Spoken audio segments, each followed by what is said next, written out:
Welcome in, everyone. I hope you guys are doing great wherever you're watching from today. We have a very important topic to talk about, and that is the Iranians essentially daring President Donald Trump to bomb them again. Of course, as we all know, President Donald Trump carried out a massive airstrike inside Iran using stealth bombers, 7 B-2 stealth bombers. We're going to get into the details here, which we mostly already all know.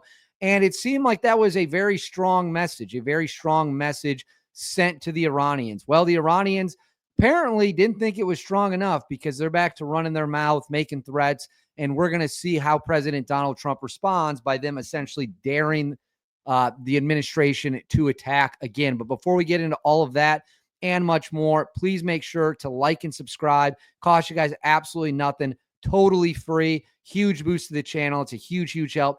Comment below. I'm trying to get to as many comments as I can, respond to as many comments as I can.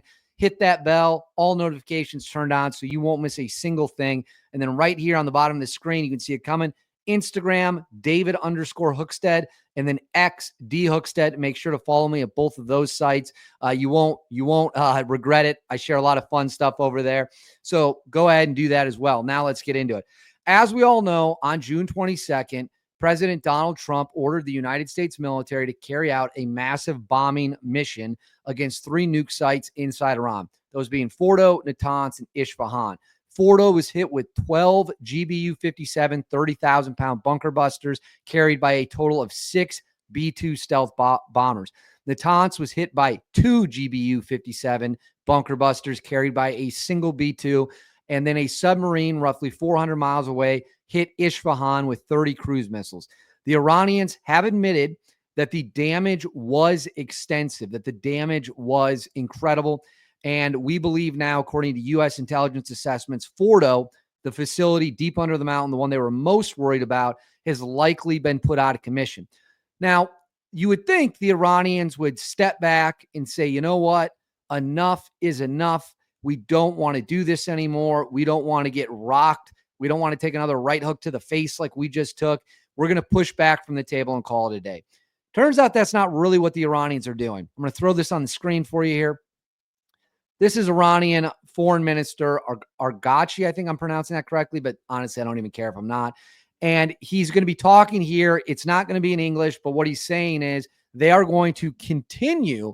The policy will be that the Iranians will continue to enrich uranium. Let's go and see what he has to say right now. Let me hit play. Computer's kind of being a little bit funky here, but we'll play it right now. بخصوص بعد از این جنگی که اخیر رخ داد به نظرم لازم بود که حتما اینها مطلع باشند که مواضع جمهوری اسلامی ایران همچنان قوی و استوار هست و غنیسازی ما ادامه پیدا خواهد کرد و اینطور نیست که ما از این حق مردم ایران صرف نظر بکنیم.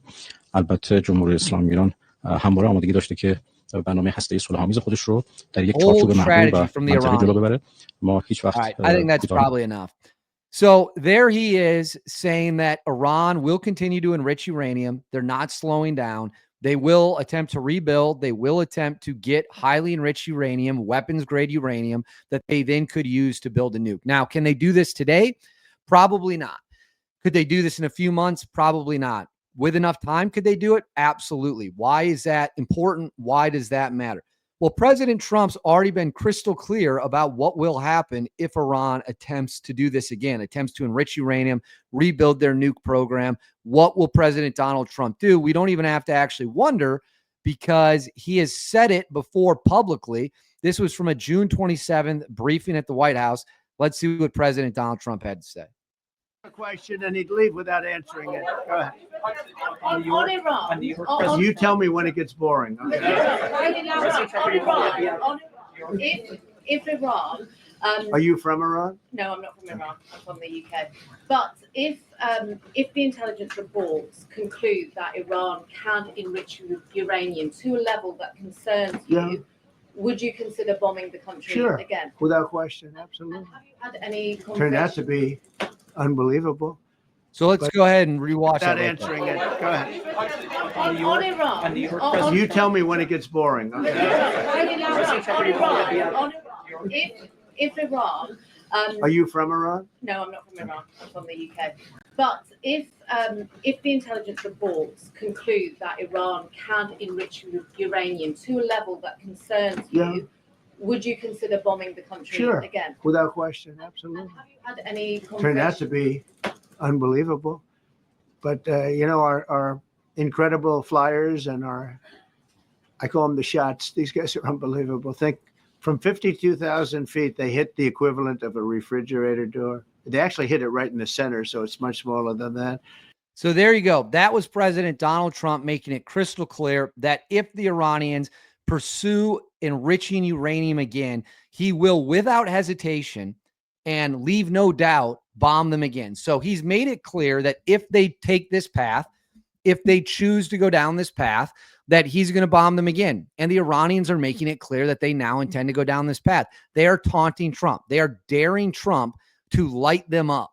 They're daring him to fly more B-2 stealth bombers into Iran and flatten their country. That's what they are openly trying to bait him to do. Or they're completely full of it. Maybe that's true too. But if they continue down the path they're going, we know what President Trump's going to do. But wait, there's also more. Let's go ahead and watch this. This was with an interview with the foreign minister, Argacci. And this is where we've seen this before. This is where he talks about the extent of the damage. Let's watch what he had to say. Mr. Foreign Minister, what is the extent of the damage to the nuclear enrichment program after these attacks? Well, our facilities have been damaged, seriously damaged.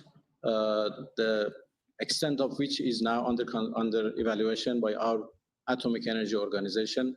But as far as I know, they are seriously damaged. Did the already enriched material survive? Is it accessible? Well, I have no detailed information. As I said, our Atomic Energy Organization is responsible for that. They are now trying to, evaluate what has exactly happened to our nuclear material, to our enriched material. Mr. Foreman. So there you go. There is Argacci, or however you pronounce his name, talking about how that the damage was significant. The facilities are hit, but he's also saying we're going to try to move forward. And what they might do is they might try to wait until Trump's out of office. They might wait until the 2028 election. They might hope a dove, someone who wouldn't dare attack a foreign country, a weak person becomes the president of the United States. I don't think that'll happen. I think the next president of the United States probably is going to be J.D. Vance if I had to bet on it today. And if J.D. Vance becomes president, he's probably going to continue the exact same policy towards the Iranians. They're playing a dangerous game. No question about it. Iran already got lit up by a bunch of B-2 stealth bombers. They already got rocked. And instead of learning their lesson and pushing away from the table, they are now pushing forward, or they're at least claiming they're going to push forward. And we'll see how it works out. But right now, we already know we can go into Iran whenever we want. There's nothing they can do about it. They can't stop us. And if this is the game they want to play, then they're going to deal with President Trump again after he already launched one of the most impressive air attacks in the history of the world. I mean, the GBU-57 had never been used before. And they flew round trip. The B-2 stealth bombers flew round trip, supported by 52 tankers in total for all the B-2s and all the other fighter jets that were used to clear the path. So interesting time to be alive. We'll see what they do. If they're smart, they won't pursue this, but we'll see. But I want to know what you guys think. Let me know in the comments below. Please make sure to like and subscribe. Totally free and a huge boost. Hit that bell. All notifications turned on. And then right here on the bottom of the screen, D Hookstead and David _ Hookstead on Instagram, D Hookstead on X. I will see y'all later.